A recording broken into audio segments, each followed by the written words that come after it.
So very often, or actually always, we will at least have an idea of a starting point. So that's a need, a challenge, or something like that.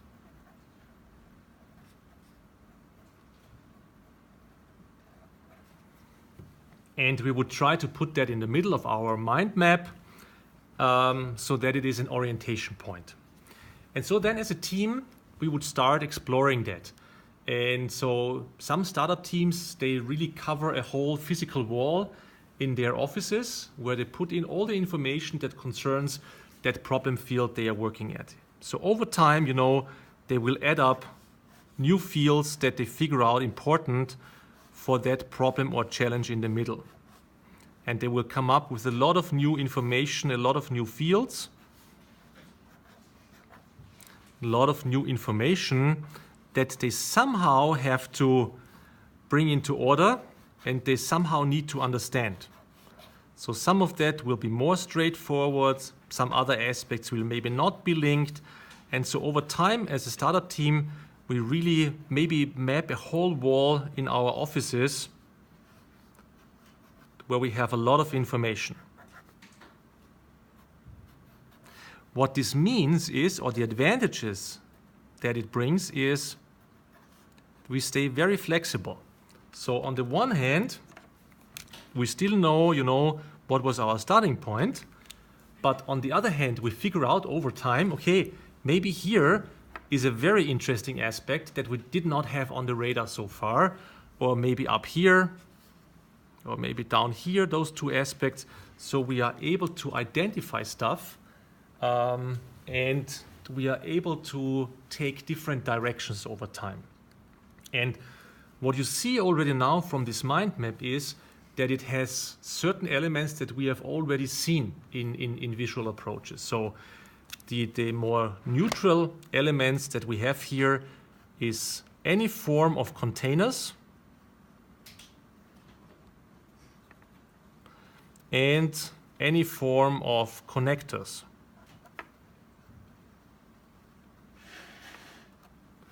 So in the very basic version of such a mind map, we just map out the information we have and we somehow try to link those areas together so that it makes sense.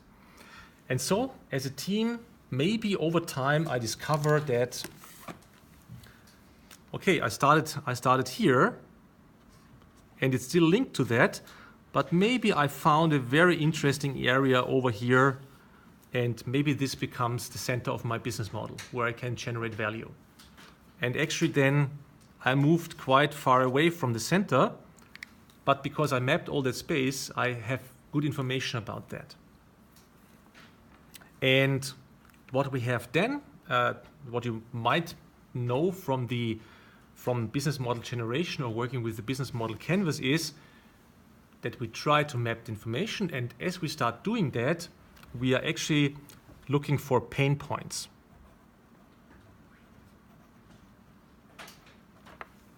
So we are looking for any kind of a situation or for a need where somebody has a pain, something is not working well, something is not available, something takes too long, something is too expensive. And we can visualize those pain points maybe just as a little red star in our mind map. So as we explore, maybe we found something here, we found something here, but maybe we found quite a few of them here, and that's maybe also why this area became so interesting, because we identified that here is quite a lot of pain points. So pain points are unsolved challenges of the potential customers or consumers. So it's maybe one of the first steps to transform our problem-based approach into the idea generation for a business model.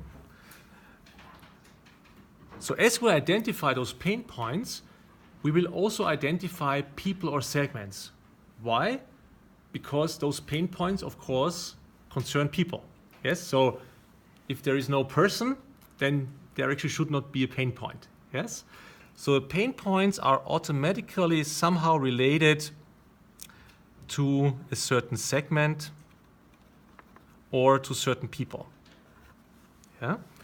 And we have already trained symbols for people or segments.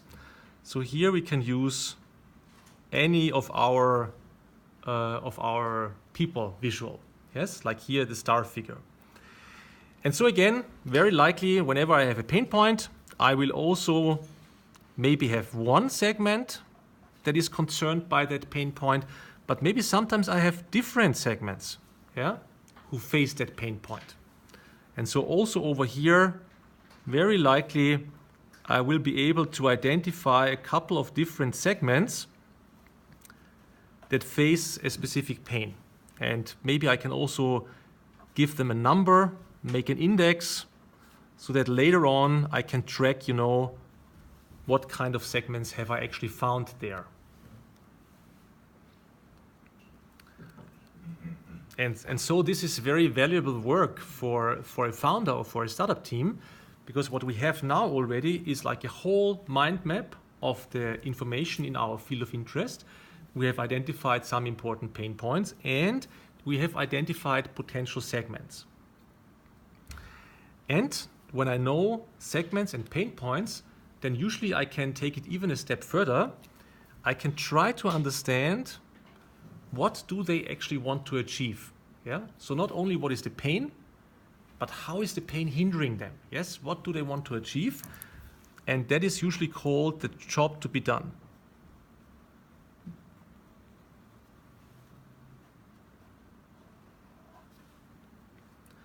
And I usually visualize this as a curve.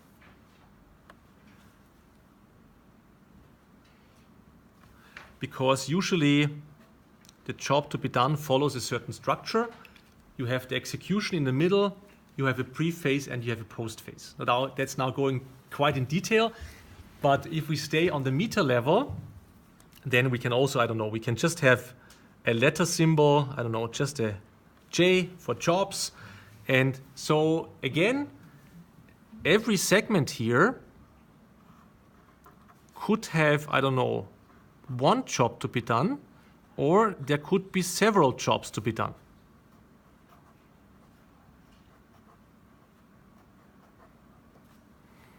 And again, it's good somehow to provide a number for those. So as you see, that mind map can get quite complex, and it can carry a lot of information. But for the startup team, that is perfect, because they want to have everything at their disposal. They want to see everything. And as a team then, I would recommend that you have this visual summary of the information. But a startup team or an innovation team, of course, should also keep track of that information, which means you should have a database, you should have some documents where you summarize all that information. So you should have some, Word or Excel document. And we have 3 important ones of those. It's our pain points. It's our segments. And it's the job to be done. So as a team, very likely over time, we will collect a lot of information from the market and from our investigation about those 3 different aspects.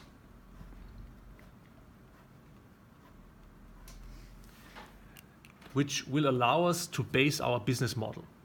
Yeah? So we must know our field of activity very well. We need to know what are the pain points out there, what are the segments that are concerned by those pain points, and what do they actually want to achieve. Yeah? So we start out with a large mind map, and in the end we have like 2 levels. The one is the mind map, where we always see the information on a meter level, but we should also have this stored in electronic documents. Why? Because over time it also allows us to do some kind of a ranking. We will try to figure out, okay, what is like the top 3 pain points for our startup? What is like the top 3 segments? And what is maybe the top 3 jobs to be done? because we need to focus. Otherwise, it might go in all different kinds of directions. Yeah? So what we see on the example of this tool and this visual is we have a lot of content out there. As a startup team, we start digging into that information. We use visual elements to really have control of all that information. And we need to keep track of what's coming in. Yeah? So again, like with any other visual approach, it is content, the structuring, plus the visuals.